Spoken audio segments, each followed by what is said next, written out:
There was once a queen whose name became a warning for generations, not because she ruled with wisdom, but because she ruled with fire in her hands and fear in her shadow. Her name was Jezebel. She did not enter Israel quietly. She arrived like a storm dressed as royalty, a daughter of a foreign king brought into the house of Israel through marriage to King Ahab. But she did not come to join a kingdom. She came to change it, and slowly she did. At first, it looked like influence. Then it became control. Altars to the God of Israel began to disappear. In their place, she raised temples to Baal and Asherah, gods of power, fertility, and storms. And with every altar built, something else vanished. Truth, faith, and fear of God, because under Jezebel's rule, fear was redirected, not toward heaven, but toward her. Prophets began to disappear. Those who spoke in the name of God were hunted, silenced, and killed. And the kingdom learned a new rule: stay quiet or disappear. But in the middle of that darkness, one voice remained, a prophet named Elijah. He stood alone against the system she built. And one day, he made a declaration that shook the nation, a challenge on Mount Carmel, a confrontation between two forces, the silence of false gods and the fire of the living God. On one side stood hundreds of prophets calling out to Baal. They cried, they screamed, they cut themselves. They begged for an answer. But heaven stayed silent. Hours passed. Nothing.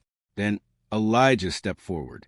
No chaos, no performance, just an altar and a prayer. And in a moment that split history, fire fell from heaven. It consumed the sacrifice, the wood, the stones, even the water around it.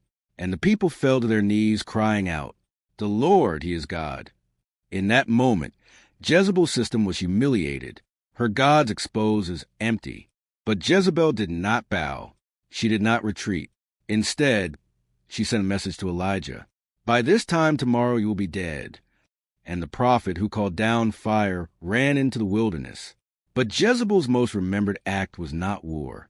It was injustice. There was a man named Naboth who owned a vineyard. King Ahab wanted it. Naboth refused. It was his inheritance. Ahab returned home angry and silent. And Jezebel saw an opportunity. She forged letters in the king's name. She arranged false witnesses. She staged a trial built on lies. And Naboth was taken out and stoned to death. Then she turned to Ahab and said, "Now go take the vineyard." And the king obeyed. But heaven had seen everything, and judgment was already spoken. Years passed. Power shifted.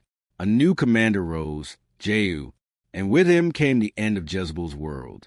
He rode toward the palace where she still sat, older now, but still defiant, still royal, still dangerous. She looked out from a window as he approached. She painted her eyes, fixed her hair, and waited not for mercy, but for recognition.